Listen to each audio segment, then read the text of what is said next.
आज हम जो पढ़ने जा रहे हैं वो हम पढ़ने जा रहे हैं स्टैटिस्टिक्स में मीन ऑफ ग्रुप डेटा। तो आपने 9th क्लास में पहले भी पढ़ा हुआ है स्टैट्स, तो उसके अंदर आपने अनग्रुप डेटा का पढ़ा था। तो अनग्रुप डेटा आपका क्या होता है, थोड़ा सा हम इसको रिकॉल कर लेते हैं। इसको हम रब कर देते हैं। तो पेन का कलर चेंज करके देखते हैं। मीन जो हम एक्स बार से डिनोट करते हैं वो क्या होता है, वो होता है sum of all observations divided by total number of observations. Mean X bar क्या होता है आपका, sum of all observations divided by total number of observations. तो जैसे सपोज मैं एक एग्जांपल लेता हूँ और नंबर लेता हूँ 2, 4, 5, 8 और 1 लेते हैं। सपोज इसमें पांचवा नंबर, इसमें हम क्या ऐड करते हैं, 1। तो ये मेरे पास क्या हो गए, 5 नंबर हो गए।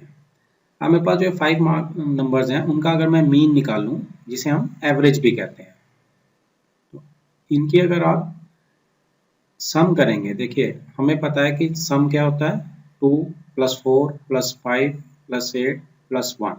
इनका सम करेंगे हम, इनका सम जो है वो निकल के आएगा 20 अपॉन, अब ये कितनी टोटल नंबर ऑफ आइटम्स है, क्योंकि नीचे divide total number of items करना है 5, तो ये 20/5 = 4।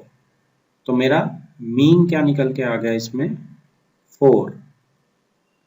अब इसके बाद हम देखते हैं कि हमारा एक्स बार का फॉर्मूला क्या बनता है। एक्स बार का फॉर्मूला जो बनता है वो है सिग्मा। इसको सिग्मा का क्या मतलब होता है, sum of all xi upon n। अब n जो i जो है वो 1 से लेके n तक वेरी करता है।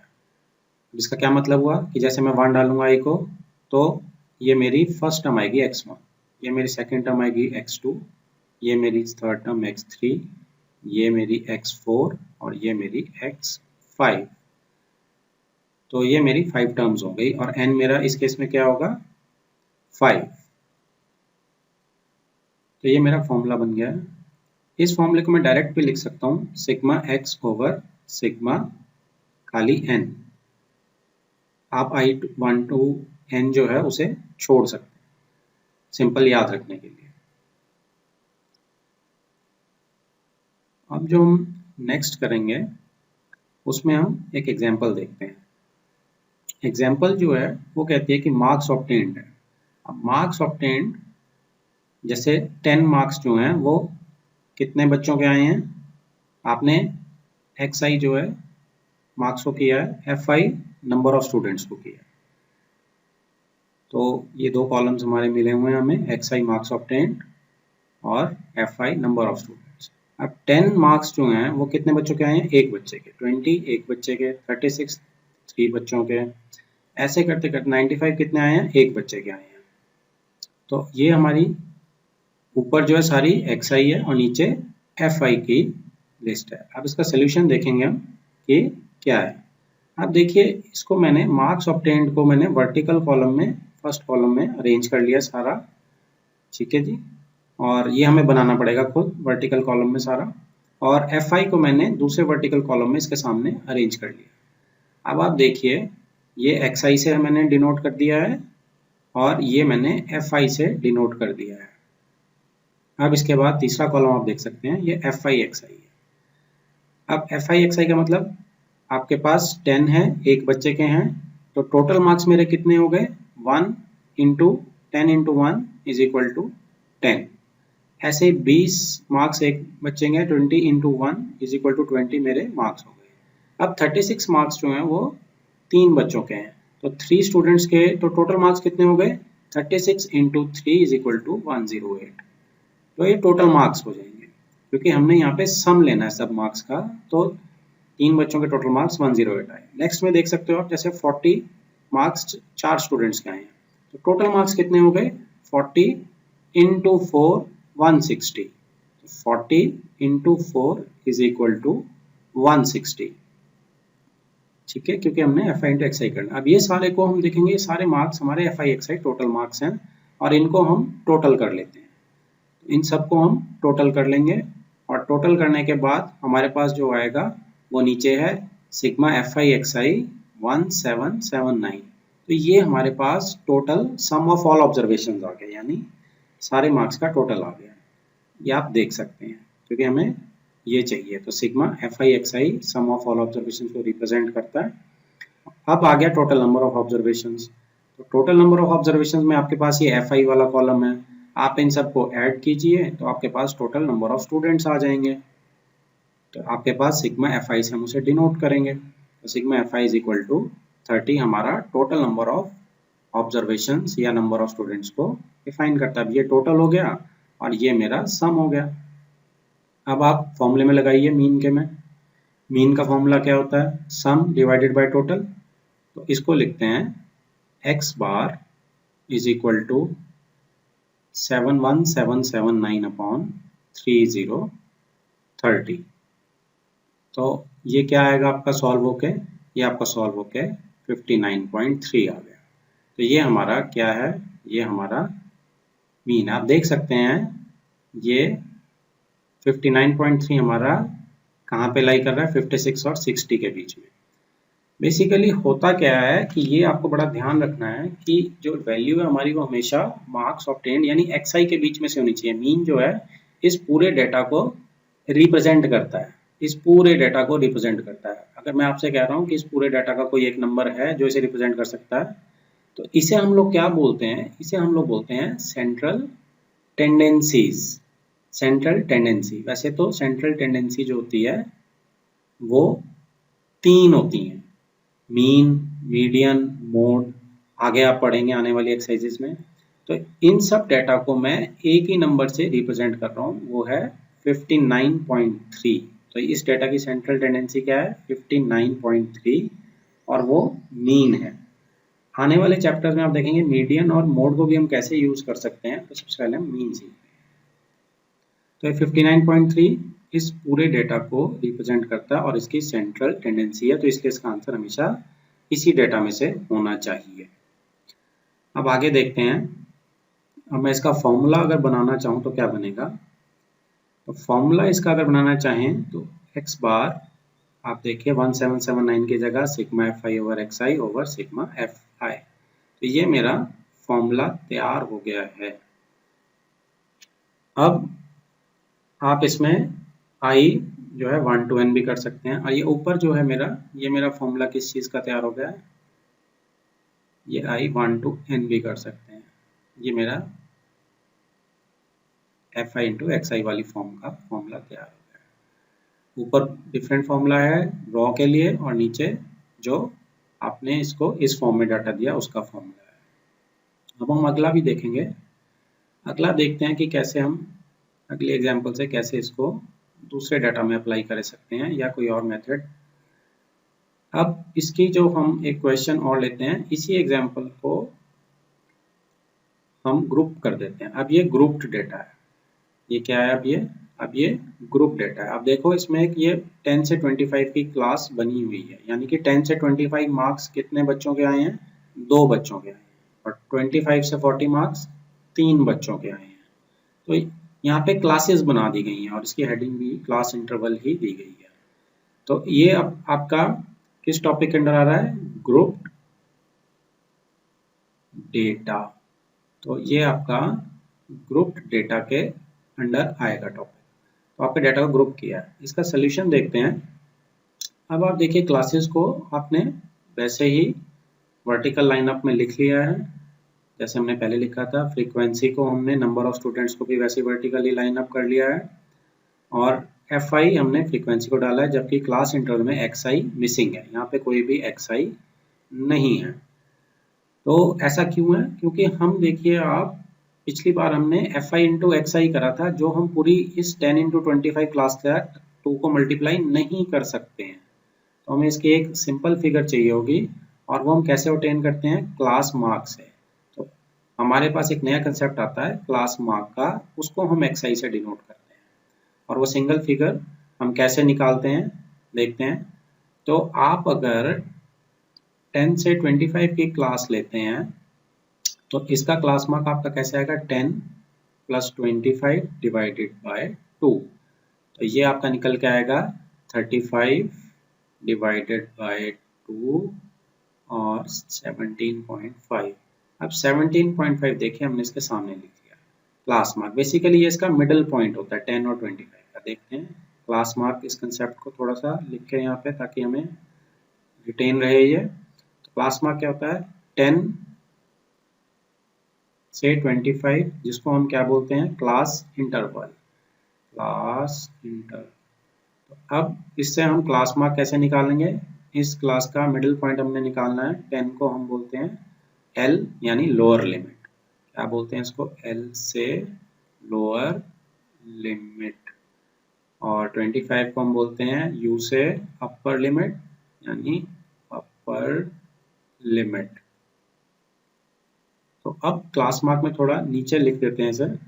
क्लास मार्क होगा आपकी, कलर चेंज कर लेते हैं, लोअर आपकी जो 10 प्लस 25 करा था, लोअर 10 प्लस 25 ओवर 2 यानी कि lower limit plus upper limit divided by 2। तो ये मेरा क्लास मार्क का फॉर्मूला है, आप याद रखिएगा। इससे आप सारी क्लास मार्क्स निकाल सकते हैं। 25 से 40 को अगर आप निकालेंगे तो 32.5 आएगी।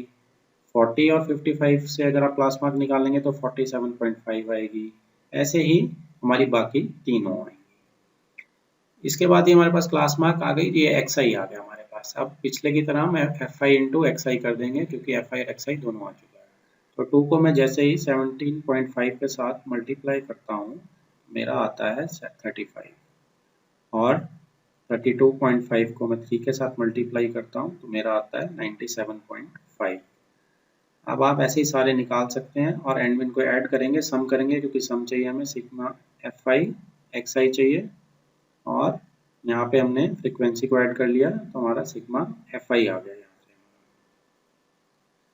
तो अब इसके बाद हम इसको वापस से x बार कैसे निकालेंगे, sigma FI XI upon sigma, sorry n गलती से लिख दिया मैंने, इसको हम सिग्मा FI में वापस करेंगे, सिग्मा FI करेंगे इसको। ये हमारा फॉर्मूला होता है। तो सिग्मा FI XI आपका क्या है, 1860 अपॉन 30, तो 3030। ये सॉल्व होके कितना आ जाएगा आपका, ये सॉल्व होके आपका आ जाएगा 6262। तो ये हमारा मीन निकल गया। अब आप देखिए ये मीन क्या हमारा उसी डेटा में से है कि नहीं है, बिल्कुल ये हमारा इसी डेटा में से है। 55 और 70 के बीच में देखिए 62 बिल्कुल आता है, और ये इसी की सेंट्रल टेंडेंसी है। तो इस पूरे डाटा को हम 62 से रिप्रेजेंट कर सकते हैं बिल्कुल। तो आपने हमेशा ध्यान रखना है कि XI में से ही हो। अब FI XI, और इसको अगर हम लिखना चाहें कौन सा मेथड है ये, तो ये है डायरेक्ट मेथड। इसका क्या नाम है, डायरेक्ट मेथड, क्योंकि आप इसमें FI XI को डायरेक्ट FI से डिवाइड कर रहे हैं तो इसका नाम है डायरेक्ट मेथड। आपने डायरेक्ट क्लास मार्क निकाल के और इसका मीन निकाल दिया। तो आपने क्या किया, FI इंटू XI किया, सम किया उसका, और आपका यहाँ पे सम जो है सिग्मा FI XI आया और डिवाइड। अब आगे हम देखेंगे एक और मेथड, और अब नीचे करते हैं इसको थोड़ा सा, और नेक्स्ट मेथड देखते हैं कि इसको हम क्या और आसान बना सकते हैं कि नहीं बना सकते हैं। तो अगला जो मेरा मेथड है उसका नाम है assumed mean मेथड। तो अगला मेरा मेथड assumed mean मेथड का है। इसकी भी एक हम एग्जांपल लेंगे, पिछली वाली को ही इसमें हम बिल्कुल कंटिन्यू करेंगे और देखते हैं कि उसमें क्या निकल के आता है। अब ये पिछली वाली एग्जांपल ही हम कंटिन्यू करते हैं। अब इसमें देखिए ये मेरा क्लास मार्क हमने पिछली बार निकाल लिया था। कैसे निकलते हैं क्लास मार्क आपके, अपर plus lower limit divided by 2 करके। तो ये क्लास मार्क एक्स आई मेरा यहाँ पे ऑलरेडी है। अब ये लेकिन बहुत ही मुश्किल है, हम कहते हैं इन दोनों को मल्टीप्लाई करना मेरे लिए बहुत मुश्किल हो रहा है, जैसे 3 इंटू 32.5, 7 इंटू 47.5, ये बहुत टफ है मल्टीप्लिकेशन के लिए। तो क्या हम इसे आसान कर सकते हैं? जी हाँ, हम इसमें 47.5 को सपोज एज्यूम्ड मीन मान लेते हैं, पहले ही मान लेते हैं ये हमारा मीन है, तब इस मेथड का नाम क्या है? Assumed mean. ए से हम डिनोट करेंगे 47.5। तो आप ले कोई भी सकते हैं, हमने मिडल में से ले लिया है 47.5। इसके बाद हम इसे सब्ट्रैक्ट करेंगे इन सब वैल्यूज में से। तो 17.5 में से अगर मैं 47.5 को सब्ट्रैक्ट करूंगा तो मेरा क्या आएगा? मेरा आएगा 47.5 इक्वल टू -30। इसके बाद 32.5 में से अगर मैं 47.5 सब्ट्रैक्ट करता हूँ तो आएगा -15। सिमिलरली अब मैं 47.5 में से कर रहा हूँ तो ये आएगा 0। अब ऐसे ही हमने बाकी लास्ट की 3 में से करके देखना है, और आप देख सकते हैं कि सारी वैल्यूज आपके राइट साइड में लिखी हैं। तो ये सारी वैल्यूज आ गई। अब ये सारी वैल्यूज इसको सब्ट्रैक्ट करके आई एज्यूम मीन को, तो हमने क्या किया, xi के अंदर से a को माइनस करा। xi के अंदर से हमने, अगर मैं इसको फॉर्मूला के उसमें लिखना चाहूँ तो आपने xi माइनस a करा है। xi माइनस a जो हमने 47.5 में, इसको नाम दिया हमने di। इसको हमने क्या नाम दिया है? di। तो di मेरा ये कॉलम हो गया पूरा का पूरा, और xi मेरा पिछला कॉलम। अब फ्रीक्वेंसी के साथ मैं मल्टीप्लाई करूंगा, fi इंटू डी आई करने वाला हूँ, तो fi इंटू डी आई। जैसे हमने fi xi करा था ऐसे ही fi di। तो fi di मेरा क्या बनेगा? 2 इंटू -30 इज इक्वल टू -60, क्योंकि अब मेरा di आसान हो गया है। अब मैं नेक्स्ट में भी ऐसे ही करूंगा, fi di देखिए ये मेरा कॉलम है fi इंटू di का, -60 मेरा fi di आ गया। नेक्स्ट देखते हैं 3 fi है, di -15 है, तो 15 इंटू 3 इक्वल टू -45। ऐसे ही 0 इंटू 7 आपका क्या आने वाला है? 0। 6 15 इंटू 6 90, आखिरी 3 6 है तो 30 इंटू 6 एंड 45 इंटू 6। ये सारी वैल्यूज मेरी यही आने वाली है। तो अब आपने देखा कि fi di है, और मैं इन सबको अगर, अब मुझे एडिशन चाहिए होता है जैसे fi xi में करते थे हम, fi di का एडिशन करेंगे क्योंकि सम चाहिए टोटल, तो ये ऐड होके मेरा नेगेटिव साइन के साथ ऐड करूंगा, 435 आ गया। fi di मेरा 435 आ गया। सिमिलरली मैं सिग्मा fi सबको ऐड करूंगा इनको फ्रीक्वेंसीज को, तो मेरा नीचे टोटल नंबर 30 आ गया। अब मैं इसका अगर निकालता हूँ मीन निकालने का, तो देखिए fi di ओवर fi करूंगा तो क्या निकल के आएगा? अब मैं x तो बोल नहीं सकता उसे, तो मैं उसे क्या लिखूंगा? उसको मैं लिखूंगा डी बार, यानी कि हम डी की एवरेज निकाल रहे हैं, तो वो sigma fi di upon sigma fi हो जाएगा। अब i 1 to n इसमें आप लिख सकते हैं टेक्निकली करेक्ट करने के लिए इसे, और इसके बाद आपका वैल्यूज आप देखेंगे यहाँ से नीचे से क्या है, इसकी fi di की वैल्यूज क्या है? 435 अपॉन 30। इसको आप ऐसे भी रख सकते हैं, और इसको आप सॉल्व करना चाहें तो सॉल्व भी कर सकते हैं यहीं पे, क्योंकि आगे यूज होगा इसका। तो अगर आप इसको सॉल्व करना चाहेंगे तो इसकी वैल्यू निकल के आएगी 14.5। अब आप देखिए ये तो है डी बार, लेकिन निकालना हमें क्या है? एक्स बार। हमें डी बार नहीं निकालना है क्योंकि एवरेज जो है एक्स में है, हमारे पास एवरेज एक्स में निकालनी है। तो एक्स बार क्या बना हमारा? आप देखिए आपने a जो है इसमें से माइनस किया तो यहाँ आप उसका उल्टा करेंगे और a को प्लस कर देंगे किसके अंदर? d बार के, यानी कि आप इसे d बार को अगर पूरा फॉर्मूले के साथ लिखेंगे तो सिग्मा fi di होगा सिग्मा fi। ये आपका फॉर्मूला तैयार हो गया एज्यूम्ड मीन मेथड का। आप देखिए अब इसमें वैल्यूज पुट अगर करेंगे तो a की जगह आपका क्या आएगा? 47.5। आप देख सकते हैं यहाँ पे हमने क्या सब्ट्रैक्ट किया था, a क्या माना था? 47.5 प्लस अब सिग्मा FDI की जगह हमने जो पर वैल्यू निकाली हुई है इसकी जगह FIDI की जगह 14.5 ऊपर से निकाल लिया हमने, तो ये आता है 62, जो भी पिछली बार की तरह बिल्कुल सेम आया है जब हमने डायरेक्ट मीन मेथड से किया। तो 62 आपका मीन आ गया है। तो आपने ये डी आई निकाला, इसमें डिफरेंस क्या है, डी आई निकालेंगे आप, इसमें हमारी सिंपल हो जाएगी कैलकुलेशन थोड़ी, और एफ आई डी आई के साथ मल्टीप्लाई करेंगे आप। एक्स आई टफ है तो इसको हमने थोड़ा सा एज्यूम्ड मीन मान के इसमें से और सारे में से सब्ट्रैक्ट कर दिया, और सब्ट्रैक्शन करने के बाद आपका जो कॉलम निकल के आया वो काफ़ी आसान हो गया। ये देखिए आप, इसमें से आपने सारा सब्ट्रैक्ट किया, और आप मान 62 को भी सकते हैं, मीन किसी को भी मान सकते हैं। अब ये कॉलम जो हो गया आपका डी आई का बन गया है, और एफ आई डी आई आपने उसके बाद मल्टीप्लाई किया है, और आपका ये एफ आई डी आई आ गया है। डिवाइड किया आपने सिग्मा एफ आई से, ये डी बार निकल के आ गया है। एक्स आई माइनस लिखा तो आपने माइनस किया था तो प्लस किया, इसमें ये प्लस, तो F I over D I over sigma F आई, ये आपका एक्स बार का फॉर्मूला तैयार हो गया एज्यूम्ड मीन मेथड के अंडर। ये आपका 62 आया है जो पिछले मीन से बिल्कुल मिल रहा है, तो आपकी कैलकुलेशन इसमें थोड़ी आसान हो गई है। अब अगला देखते हैं, ये एज्यूम्ड मीन मेथड था। अगला मेथड, वो हमने डायरेक्ट और एज्यूम्ड मीन दोनों देख लिए हैं।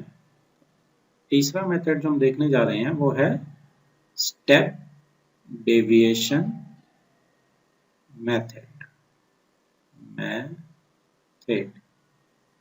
अब ये क्या है, इसको हम सेम एग्जाम्पल के साथ ही करते हैं। आप देखिए, इसमें आपने एक्स आई देखा था कि बहुत मुश्किल था, तो आपने उसको थोड़ा सा आसान किया और एक्स आई माइनस ए करके डी आई कर लिया। अब हमने जब उसे डी आई कर लिया, क्या आप देखिए इसमें कोई कॉमन फैक्टर है जिससे आप डिवाइड कर सकते हैं इसको? तो इसमें आप नॉर्मली तो कोई भी कॉमन फैक्टर ले सकते हैं, लेकिन हम इसमें क्या कॉमन फैक्टर लेते हैं, जनरली सेफ रहने के लिए इसमें हम जो कॉमन फैक्टर लेते हैं वो हम क्लास इंटरवल में से ही लेते हैं, ताकि ये और छोटा हो जाए। तो क्लास इंटरवल आप देखिए 10 से 25 का जो मेरा, इसका क्लास इंटरवल यानी क्लास साइज भी कहते हैं, इसे हम h से डिनोट करते हैं। h अब इसमें क्या है, h जो है इसमें 25 में से 10 माइनस करेंगे तो 15 है। क्लास साइज क्या है इसमें, एक कंसेप्ट जो डिफरेंट कलर में लिखते हैं हम, वो ये है क्लास साइज। क्लास साइज को हम इसमें दूसरा क्या कहते हैं, इसमें हम विड्थ भी कह देते हैं, क्लास विड्थ भी इसी को कह देते हैं। तो ये आपका देख सकते हैं आप, इसका फॉर्मूला क्या बनेगा आपका, h, इसको हम h से डिनोट करते हैं, upper limit minus lower limit, यानी कि अपर लिमिट क्या है 25 और लोअर लिमिट क्या है 10, इनको सब्ट्रैक्ट करेंगे तो 15 का क्लास साइज देखिए आप देख सकते हैं। नेक्स्ट भी 15 का है, 55 माइनस 40 भी 15 है, ऐसे सारे 15 के क्लास साइज। तो h जो है हमने 15 ले लिया है, और अब हम इसको h से डिवाइड करने जा रहे हैं। -30 को जब आप 15 से डिवाइड करेंगे कितना आ जाएगा मेरा, ये -2, -15 को 15 से डिवाइड करेंगे तो -1, 0 को भी आप 15 से डिवाइड कीजिए 0, 15 को 15 से डिवाइड करते हैं 1, 30 को 15 से डिवाइड करते हैं 2, 45 को 15 से डिवाइड करते हैं 3। तो ये आपका टोटल आपने h से डिवाइड कर दिया x माइनस ए को, x माइनस ए को h से डिवाइड कर दिया, तो आपका नेक्स्ट स्टेप तैयार हो गया जिसे हम कहते हैं यू आई। तो इसे हमने डिनोट कर दिया यू आई से। तो ये सारी वैल्यूज यू आई की आ गई मेरी। अब एफ आई और यू आई को मल्टीप्लाई करूंगा जैसे मैंने पहले किया था, तो F I into U I, तो 2 minus 2 into 2, -2 into 2 is equal to -4। अब 3 से करेंगे हम मल्टीप्लाई, -1 इंटू 3 -3। अब 0 को 7 से करेंगे, 1 को हम तीनों 6 हैं देखिए, 1 इंटू 6 6, 2 इंटू 6 12, 3 इंटू 6 18। तो ये सारे हमने अब ऐड करेंगे तो सिग्मा एफ आई यू आई निकल आएगा।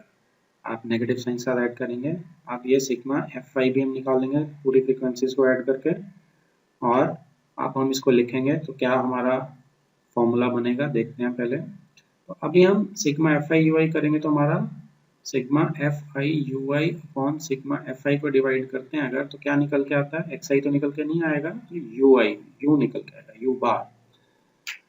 अब इसके बाद आप इसमें डालेंगे वैल्यूज, तो सिग्मा एफ आई यू आई की वैल्यू क्या है 29 अपॉन 30। तो इसको आप डिवाइड करना चाहें तो अभी डिवाइड कर सकते हैं या बाद के लिए रख सकते हैं। तो अगर फिर भी हम इसे डिवाइड करके बाद में देखेंगे, इसको पहले डाल लेते हैं डायरेक्ट। तो आपने देखिए इसमें से क्या फॉर्मूला बने, हमें तो एक्स बार निकालना है, यू बार तो निकालना नहीं है। तो X bar is equal to, अब एक्स आपने ए सब्ट्रैक्ट किया था तो ए ऐड करेंगे। अब sigma F I over U I आप एज इट इज लिखेंगे। अब आपने देखिए एच से डिवाइड किया था तो एच से आप मल्टीप्लाई कर देंगे। खास बात क्या ध्यान रखेंगे कि एच सिर्फ सिग्मा एफ आई और you I upon sigma F आई से मल्टीप्लाई हो रहा है, ए के साथ नहीं हो रहा है। तो अब इसको आप वैल्यूज अगर इसमें डालेंगे और इसको सॉल्व करते हैं हम, तो इसमें ए कितना है 47.5। आप देख सकते हैं पिछले उसमें आपने लिया था तो 47.5 हमने लेके सब्ट्रैक्ट किया इन सब में से, तो ये -30 आया था और ये 32.5 आया। तो ये सारे चाहिए स्टेप्स में। तो 47.5, अब ऊपर से वैल्यू डालेंगे 29/30। ठीक है जी, तो आपने ऊपर से वैल्यू डाल दी 29/30। और h की वैल्यू क्या है, h की वैल्यू ऊपर से आप ले सकते हैं, क्लास साइज इज 15। तो यहाँ से आप देखें क्योंकि 15 आ गया। अब इसको अगर आप सॉल्व करेंगे फर्दर तो ये क्या आने वाला है, ये आने वाला है 62। तो देखिए तीसरा मीन भी मेरा बिल्कुल सेम आया। तो इसमें एक बहुत ही वैसे इंटरेस्टिंग बात है, अगर आप देखना चाहें इसको सॉल्व करके तो आप इसे कैंसिल आउट करके देखिए। 15 से आपने कैंसिल आउट कर दिया 2 से 30 और इससे कर दिया 14.5 से ये जाएगा 14.5। अब आप देखिए ऊपर को, अगर मैं इसको वापस एक बार लेके जाता हूँ तो आप देखिए मेरा एफ आई डी आई और एफ आई, ये देखिए ये मेरा 14.5 यहाँ भी आया था निकल के जब मैंने एफ आई डी आई और एफ आई को सॉल्व किया था। तो मेरा ये एफ आई डी आई को मैंने और आसान बनाने के लिए यू आई निकाला था इंटू एच करके, तो सेम आ रहा है देखिए। तो हमने सिर्फ अपनी कैलकुलेशन आसान करी है इन मेथड से, आगे जाके स्टेप्स थोड़े लंबे हो गए पर कैलकुलेशन आसान हो गई। ये फॉर्मूला मेरा एक्स बार, सॉरी ये फॉर्मूला मेरा X bar step deviation method का है, A plus sigma F I U I over F I into H का है।